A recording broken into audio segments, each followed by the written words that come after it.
नमस्कार, मैं हूं रत्ना और आप देख रहे हैं सी न्यूज़ भारत। आयोग कहते हैं मध्य प्रदेश बुलेटिन की ओर बात होगी छतरपुर की, जहां राजनगर में कांग्रेस ने किया शांतिपूर्ण तरीके से मौन धरना प्रदर्शन। साथ ही बात होगी शिवपुरी की, जहां 6 महीने का अफेयर, 2 महीने की शादी और अब एसपी ऑफिस के चक्कर काटने को मजबूर हुई शिवपुरी की बेटी। ऐसी तमाम खबरों पर विस्तार से चर्चा करेंगे मध्य प्रदेश बुलेटिन में। राज्यसभा के लिए कांग्रेस से मनोनीत मीनाक्षी नटराजन का फॉर्म रिजेक्ट होने पर प्रदेश भर में नाराजगी देखने को मिली। छतरपुर जिले के राजनगर विधानसभा में पूर्व विधायक कुंवर विक्रम सिंह नाती राजा और कांग्रेस नेता प्रकाश पांडे समेत सैकड़ों कार्यकर्ताओं ने तहसील के बाहर शांतिपूर्ण धरना प्रदर्शन किया। उन्होंने कहा कि फॉर्म रिजेक्शन लोकतंत्र की हत्या है और ये भाजपा और चुनाव आयोग की मिलीभगत का प्रयास है। आंदोलन में कार्यकर्ताओं ने इसे प्रदेशव्यापी आंदोलन का समर्थन देने का आह्वान किया। नटराजन जी का जो नामांकन था राज्यसभा के लिए, वो रिजेक्ट कर दिया गया। वो रिजेक्ट किस बात को लेकर के कर दिया गया कि कभी किसी को यदि नोटिस मिला हो किसी चीज का, जैसे भैया हमारा किसी संपत्ति का अगर किसी से विवाद है तो वकील का अधिकार होता है, क्लाइंट के वकील का अधिकार होता है कि वो दफा 80 का नोटिस दे सकता है। मानहानि के लिए भी दफा 80 का नोटिस दिया जाता है। लेकिन साहब, ये तो इस तरीके का आपने पहले भी देखा कि मीरा यादव जी का फॉर्म रिजेक्ट किया गया लोकसभा के चुनाव के अंतराल, और भी ये मीनाक्षी नटराजन जी का किया गया। मेरा तो कुल मिला के एक सोचना है कि मोहन जी जो अपने मुख्यमंत्री जी हैं, उनकी सोची समझी रणनीति थी कि हमें 29 में से 29 चाहिए लोकसभा की सीटें और 3 में से 3 चाहिए द्विवार्षिक राज्यसभा की सीटें। यही कारण था उन्होंने पहले प्रयास किए, कांग्रेस के विधायक उनके साथ में गए नहीं। इस वजह से उन्होंने कुछ न कुछ एन केन प्रक्रेन बहाना ढूंढ करके मीनाक्षी नटराजन जी का नामांकन बर्खास्त करा।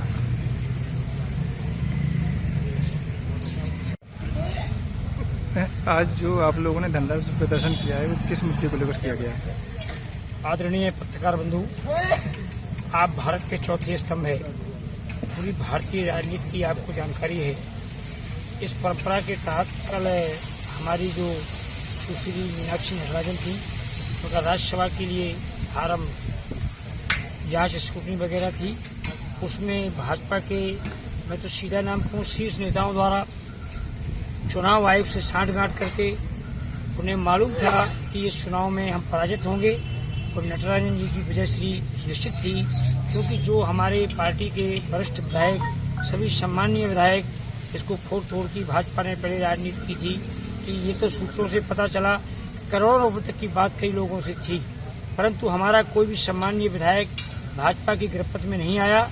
तब उन्होंने केंद्रीय सरकार के बड़े नेताओं के जो स्वयंभू हैं, उन लोगों ने चाल के प्रदेश के मुख्यमंत्री को भी इस बात की जानकारी सूत्रों के द्वारा है कि अब हम हार रहे हैं चुनाव। तो उन्होंने पूर्व परंपरा अपनाई, जो पन्ना में अपनाई थी। पूर्व प्रत्याशी यादव जी की मैडम का जो फार्म निरस्त किया गया था, क्योंकि बीडी शर्मा साहब भी उस समय कमजोर थे, कोई अच्छा प्रत्याशी उनके साथ लड़ जाता तो चुनाव का पता लगता। इसीलिए उन्होंने लोकतंत्र की हत्या करने के लिए किसानों की लड़ने वाली नेत्री, महिलाओं के साथ लड़ने वाली नेत्री नटराजन के फार्म को निरस्त करवाया है। ये बड़ी विडम्बना है। भारत के चौथे स्तंभ हैं आप। हम आपसे गुजारिश करते हैं, इस मुद्दे को हमारे पूर्व विधायक जी ने उठाया है, बहुत अच्छा उठाया, और सारी कांग्रेस पार्टी हमारे जिले की सब धरना प्रदर्शन पर है, मध्य प्रदेश की है। और इस मुद्दे को आप लोग भी उछालिए कि लोकतंत्र की हत्या इस तरह नहीं की जाती है। चुनाव लड़े जाते हैं और चुनाव लड़ने के बाद हारे और जीते जा सकते हैं, परंतु जब फार्म ही हमारा नष्ट हो जाएगा, अब भाजपा जीत गई है और आगे जो भी चुनाव होंगे वो सब चुनाव में यही रवैया अपनाएगी। इसीलिए ऐसे चुनाव आयोग के प्रति, ऐसी सरकार के प्रति हम लोग शांतिपूर्वक उपवास धरना दे रहे हैं कि मीनाक्षी नटराजन का फार्म स्वयं में सही होना चाहिए। इसकी जांच के लिए हम लोग बैठे। छतरपुर से सी न्यूज़ संवाददाता कुलदीप सक्सेना की रिपोर्ट। फुलवारी से देवेंद्र नगर के बीच फुल स्पीड ट्रायल के तहत 12 डिब्बों की स्पेशल ट्रेन देवेंद्र नगर स्टेशन पहुंची, जिससे पन्ना जिले में उत्साह का माहौल रहा और यह दिन ऐतिहासिक माना गया। सतना पन्ना रेल परियोजना के तहत रेल सुरक्षा आयुक्त गुरु प्रकाश ने 7 किलोमीटर नए ट्रैक का निरीक्षण कर स्पीड ट्रायल किया और फुलवारी और देवेंद्र नगर स्टेशन पर अधिकारियों के साथ समीक्षा भी की। इस मौके पर बड़ी संख्या में लोग मौजूद रहे और स्टेशन पर स्वागत कार्यक्रम आयोजित हुआ। अब परियोजना को आगे सक्रिय तक बढ़ाने की तैयारी की जा रही है और अगले चरण में वहां भी ट्रायल की योजना है। पन्ना से सी न्यूज़ संवाददाता रीना सोनी की रिपोर्ट। सीहोर जिले के अहमदपुर थाना क्षेत्र के ग्राम खाईखेड़ा में मोहन सिंह दांगी के खिलाफ जमीन विवाद और धमकी का मामला सामने आया है। पीड़ित किसान ने खसरा नंबर 705/3 की 10 एकड़ भूमि पर कलीम अहमद द्वारा फर्जी दस्तावेज और जबरन कब्जे के प्रयास का आरोप लगाते हुए 1 जून 2026 को थाने में शिकायत दर्ज कराई। दीवानी न्यायालय ने मोहन सिंह के पक्ष में फैसला सुनाते हुए कलीम अहमद के दावे को खारिज कर दिया, लेकिन इसके बावजूद आरोपी लगातार धमकियां दे रहा है और जमीन पर कब्जा करने का प्रयास कर रहा है। मोहन सिंह ने पुलिस से अदालत के आदेश का पालन सुनिश्चित करने और धमकी अवैध कब्जे के खिलाफ कानूनी कार्रवाई करने की मांग की है। सीहोर से सी न्यूज़ संवाददाता रजनी राय की रिपोर्ट।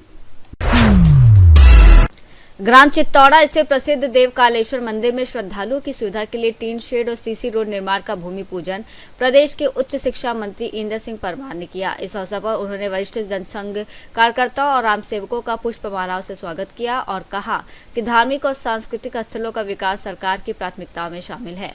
कार्यक्रम में भाजपा जिला महामंत्री, ग्रामीण मंडल अध्यक्ष, जनप्रतिनिधि और बड़ी संख्या में ग्रामीण जन मौजूद रहे। भूमि पूजन समारोह उत्साह और श्रद्धा के साथ संपन्न हुआ। शाजापुर से सी न्यूज़ संवाददाता रमेश राजपूत की रिपोर्ट। श्रृंगारपुर बालाजी धाम रानी बड़ौद में भाजपा द्वारा प्रधानमंत्री नरेंद्र मोदी के नेतृत्व में सेवा, सुशासन, गरीब कल्याण और विकसित भारत के 12 सालों की विकास यात्रा के उपलक्ष्य में जिला स्तरीय बैठक आयोजित की गई। बैठक में आगामी संगठनात्मक कार्यक्रमों और जनसंपर्क अभियानों की रूपरेखा पर विस्तार से चर्चा हुई, जिसकी अध्यक्षता भाजपा जिलाध्यक्ष डॉक्टर रवि पांडे ने की और इस दौरान उच्च शिक्षा और आयुष मंत्री इंद्र सिंह परमार सहित कई वरिष्ठ पदाधिकारी मौजूद रहे। बैठक के बाद सुंदरकांड पाठ का आयोजन किया गया, जिसमें कार्यकर्ताओं ने राष्ट्र की सुख समृद्धि और प्रधानमंत्री के नेतृत्व की कामना की। संस्कृति और परंपरा और विरासत को सर्वोच्च मानने की परंपरा है, उसको भी चोट पहुंचाना चाहती है। साथ में देश के प्रधानमंत्री, क्योंकि वह देश का प्रतिनिधित्व कर रहे हैं, इसलिए उनको भी डैमेज करके अंतोतोगत्वा नरेंद्र मोदी जी को नहीं, अंतोतोगत्वा वो इस देश को डैमेज करना चाहते हैं। इसलिए ऐसी शक्तियों से निपटने का साहस भी प्रदान करे और भगवान साथ में खड़े होकर के इस धर्म ध्वजा का और इस देश की ध्वजा को दुनिया के बीच में सिरमौर बनाने के लिए हमेशा बालाजी सरकार का हम सब पर आशीर्वाद बना रहे। आज सब लोगों को मैं बधाई देता हूँ, शुभकामनाएं देता हूँ। एक ऐतिहासिक क्षण है। इस क्षण में हमको बहुत सारी चीजों पर विचार करते हुए आगे की जो लड़ाई है, और लड़ाई किससे है? कंफ्यूजन पैदा करने वाले लोगों से। लड़ाई उनसे है, एक गलत नैरेटिव बढ़ने वाले लोगों से, चाहे सोशल मीडिया पे हो या अन्य व्यवस्था के द्वारा झूठी बातें फैलाना, भ्रम फैलाना, और इसलिए उनसे सावधान रहने का सामर्थ्य हम सब कार्यकर्ताओं को भी भगवान देगा।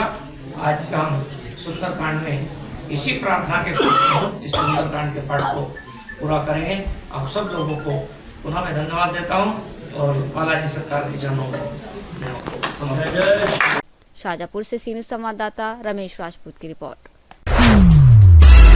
शिवपुरी की राखी जाटव ने सोशल मीडिया से शुरू हुए 6 महीने के रिश्ते और 2 महीने की शादी के बाद अपने पति और ससुराल पक्ष पर गंभीर आरोप लगाते हुए पुलिस अधीक्षक कार्यालय में न्याय की गुहार लगाई।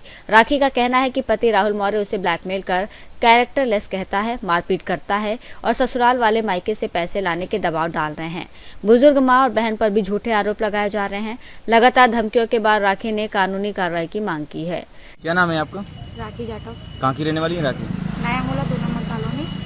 आज एसपी ऑफिस आना हुआ है आपका, किस समस्या? मेरे हस्बैंड मुझे ब्लैकमेल कर रहे हैं और मारपीट की धमकी देते हैं मुझे, और मतलब ससुराल वाले रखना नहीं चाह रहे हैं, बोल रहे हैं पैसे लेके आओ जब ही रखेंगे। किस तरह का ब्लैकमेल कर रहे हैं आप? कि तो मतलब फ्रॉड करती है, ये करती है और कैरेक्टरलेस लड़की है, ऐसी है वैसी है, और मेरे को धंधा करने का आरोप लगाते हैं कि तू मेरे साथ में ही करेगी। किस तरह का धंधा? अब ये नहीं बताता है मेरे को किस तरह मर्जी, कहता है कि मैं बोलूँगा तो वो करेगी। अच्छा, हाँ, तो आरोप जो आप पे लगाता है जैसे कि कैरेक्टरलेस कैरेक्टरलेस लड़की का, है। तो किसके साथ लगाता है? मतलब ऐसा किसी का नाम नहीं लेता, वो किसके साथ लगाता है, पर ये कहता है कि मैं बोलूँगा वो करेगी। शादी को कितने समय हो गए? अभी 2 महीने नहीं हुए, 14 तारीख को 2 महीने होंगे। कहाँ का रहने वाला पति? न वो वहाँ का मुगलपुरा, मुगल, कहाँ पड़ता है ये? ग्वालियर के पास में। हाँ, लव मैरिज हुई थी। हाँ, संपर्क में कैसे आई थी आप इसके? सोशल मीडिया के थ्रू। Social media. फिर कितने समय आप रिलेशन में रहे? 6 महीने। 6 महीने, उसके बाद शादी की। हाँ, क्या नाम है पति का? राहुल मौर्य। राहुल मौर्य। क्या करता है? हाँ, होटल में जॉब करता है। जॉब करता है? में होटल में, होटल में कहाँ पर? वहीं जयपुर में। जयपुर। कौन सा होटल है? होटल का नाम नहीं है पता। तो शिवपुरी कैसे आई फिर आप वहाँ से? मतलब मैं, उनने मुझे मारपीट की थी मेरे साथ में, तो मैं अपने घर आई थी, उस मुझे मेरे घर छोड़ गया था वो, और दोबारा अब मेरे मांग कर रहा है मेरे से, पैसे की मांग कर रहा है। मेरी मम्मी है, मेरे पास पापा नहीं है, भाई नहीं है, तो मेरी मम्मी कहाँ से देगी? और मेरी मम्मी मेरी बहन के ऊपर भी आरोप लगाता है कि तेरे भाई बहन तुझसे करवा रहे हैं। जो मेरी मम्मी है उनसे, वो मेरी मम्मी की एज कम से कम 60 साल है, तो उनका मतलब गलत बोलता है, उनसे धमकी देता है कि ऐसा वैसा बोलता है कि मतलब मैं ये करवा दूंगा, तुम अकेली रहती हो, मैं मरवा दूंगा। मतलब जो 10 नंबरों से मुझे कॉल करता है, फ्रॉड कॉल करता है, मेरे को धमकी देता है। शादी कहाँ हुई थी आपकी? ग्वालियर मुगलपुरा। फिर कहाँ रह रहे थे आप? वहीं पे रहती, 2 बार गई हूँ, 2 बार से तीसरी बार नहीं गई हूँ तो मैं। शादी क्या मंदिर में गई थी, कोर्ट में? नहीं, घर से हुई थी शादी, सबकी रजामंदी से हुई थी शादी मेरी। अब क्या चाहती हैं आप? उस पर कार्रवाई चाहती हूँ। मैडम से जैसे मिली हो उसके- क्या? नहीं, अभी नहीं मिली मैडम से, मैंने बस आवेदन दिया है। शिवपुरी से सीनियर संवाददाता ऋषि गोस्वामी की रिपोर्ट। बुलेटिन में फिलहाल इतना ही। देश और दुनिया की तमाम बड़ी खबरों के लिए देखते रहिए सी न्यूज़ भारत।